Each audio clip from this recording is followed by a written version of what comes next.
یہ فرماتی ہیں کہ جو بعض علماء کہتے ہیں کہ درود پاک لکھا جائے تو اس کا بھی ثواب ہوتا ہے اور فضیلت ہوتی ہے، تو جو ہم یہ میسیجز وغیرہ کے اندر درود پاک لکھ دیتے ہیں کیا اس پر بھی ہمیں ملے گا ثواب؟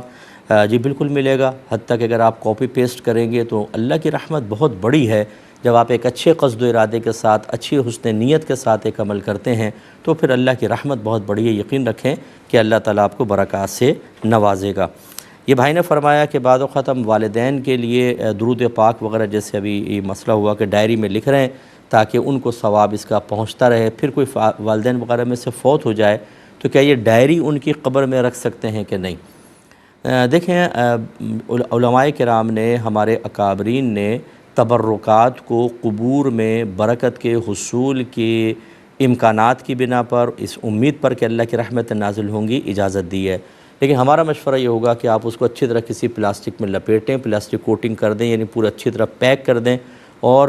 دیوار قبلہ کے اندر ایک طاق کھودیں گہری، اس کے اندر وہ ڈائری رکھ دیجئے۔ اللہ کی رحمت بہت بڑی ہے۔ باقی یہ ڈائریاں رکھ دینا، عہد نامے رکھ دینا، اور مطلب کہ غلاف کعبہ وغیرہ رکھ کر اور اپنے والدین کو بھول جانا، پھر گناہوں کے اندر ملوث ہو جانا، نہ ان کی قبر پہ جائیں، نہ دعائے بخشش و مغفرت کریں، نہ ایصال ثواب کریں، یہ تمام چیزیں حدیثوں سے ثابت ہیں۔ لیکن ناراض مت ہوئیے گا، میں آپ کو نہیں کہہ رہا ہوں، جنرل بات عرض کر رہا ہوں کہ جو چیز حدیث سے ثابت ہوگی نا، اس میں چونکہ ہمیں تھوڑی سی مشقت محسوس ہوتی ہے، اس سے کٹ مار جاتے ہیں، اور جو چیز عوام کے اندر معروف ہوتی ہے، یہ کر دو گے ایک دم جنت مل جائے گی، یہ کرو گے ایک دم درجات بلند ہو جائیں گے، ایک کسی بزرگ کا واقعہ بیان ہو جائے گا کہ جی یہ چیز رکھ دی تھی تو ایک دم بزرگ نے ایسا ہوا تھا، ایسا ہو گیا تھا، اس کے پیچھے ہم لگ جائیں گے۔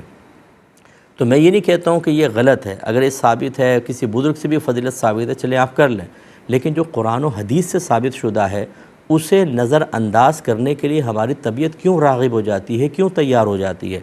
ہونا یہ چاہیے کہ اولاد اگر والدین فوت ہو جائیں، نیک اور پرہیزگار بنیں تاکہ یہ آپ کی تمام نیکیاں ان کے لیے ثواب جاریہ ہوں، گناہ سے بچیں کہ زندوں کے گناہ مردوں کے لیے باعث رنج ہوتے ہیں، ہر جمعے اگر ہو سکے ان کی قبر کی زیارت کریں، ان کے لیے کثرت سے ایصال ثواب کریں، اور ہو سکے کوئی بہت بڑا ثواب جاریہ کریں، کوئی عالم بنا دیں، مفتی بنا دیں، اس کی کفالت کر لیں، کوئی اچھا لیکن پڑھنے والا ہو، صرف یہ نہیں کہ آپ کہیں کہ غریب طالب علم کو میں دے دوں، بعض غریب پڑھ کے نہیں دیتے ہیں، اچھا پڑھنے والا اس کی کفالت کریں اور ثواب جاریہ بنائیں، یہ کام کریں، یہ بہت ہی بیسٹ ہیں۔ ایک بھائی نے کویسچن کیا تھا کہ کسی کو دکھانے کے لیے اگر ہم نے نماز کا سجدہ 2-3 سیکنڈ بھی لمبا کر دیا تو کیا یہ شرک ہوگا؟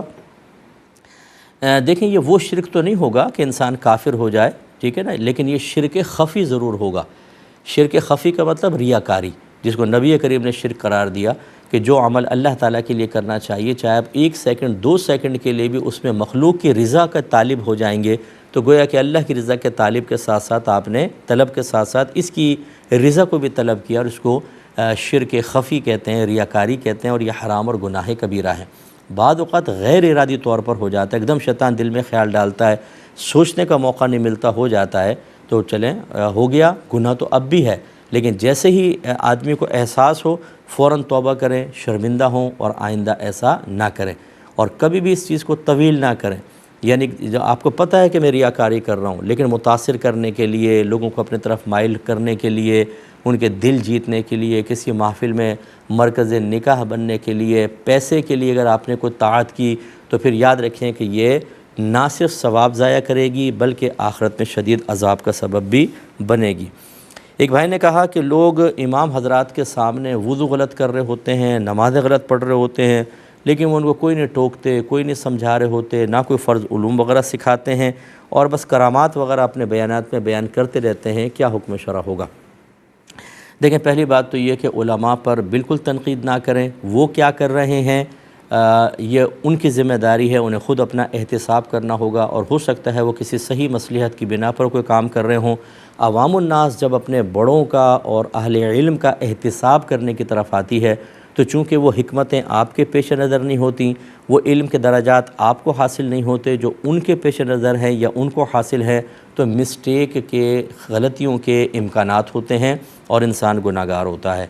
اگر آپ یہ سمجھتے ہیں کہ کسی مسجد کے اندر ایسا ہو رہا ہے تو انتہائی دائر ادب میں رہ کر امام صاحب سے گزارش کریں کہ حضور مسائل بیان کر دیا کریں، ہماری کوئی نشست رکھ لیں، ہم نوجوان جمع ہو جاتے ہیں، ہمیں دینی مسائل سکھا دیں، قرآن کی تفسیر، حدیث سکھائیں، فقہ سکھا دیں، ہمیں شارٹ کورسز کر لیں جیسے فرض علوم کورس ہیں اور کوئی طہارت کا کورس ہے، نماز کا کورس ہے، ہم حاضر ہو جاتے ہیں، ہمیں سکھائیں۔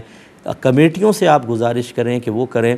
کہ اس طرح کے پروگرام رکھیں مساجد کے اندر تاکہ ہمارے نوجوان سیکھیں۔ باقی یہ کہ بہرحال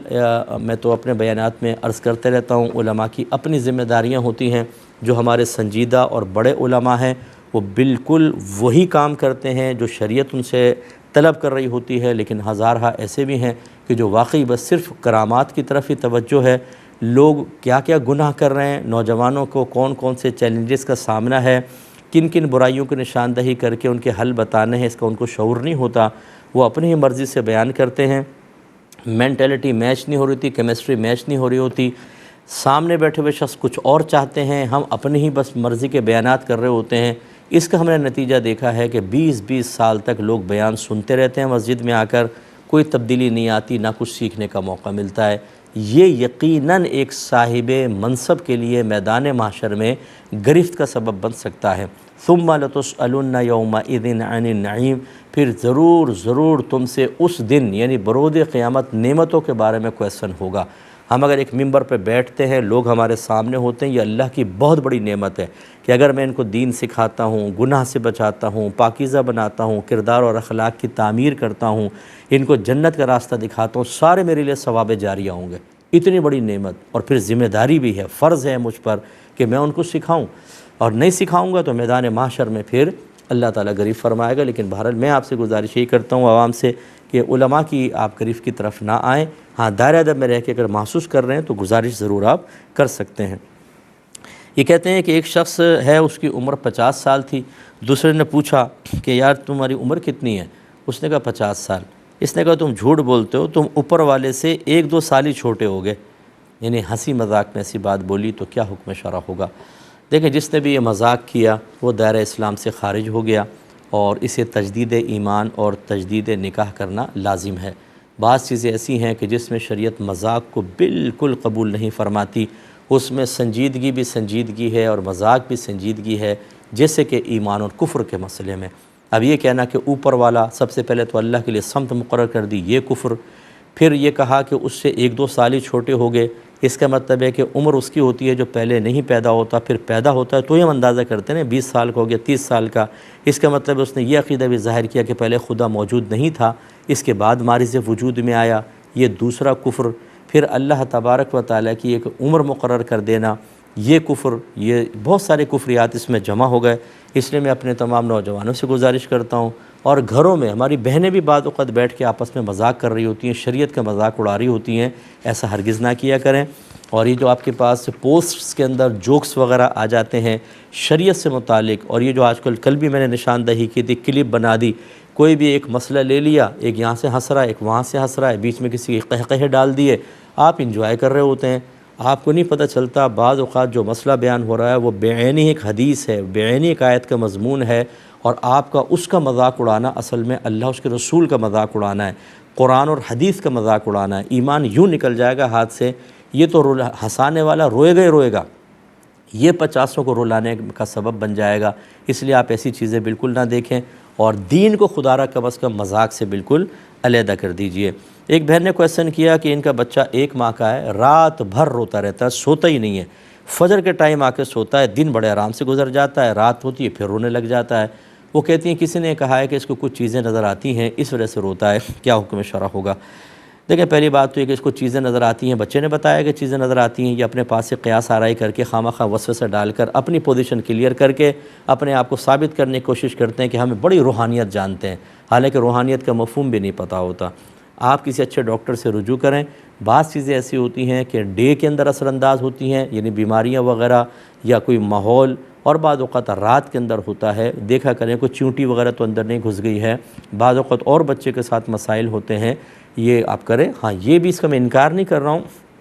کہ بعض اوقات جنات وغیرہ اثر انداز ہوتے ہیں اور تنگ کرتے ہیں، لیکن مطلب ایک کیسا جن ہے کہ رات میں آتا ہے دن میں نہیں آتا،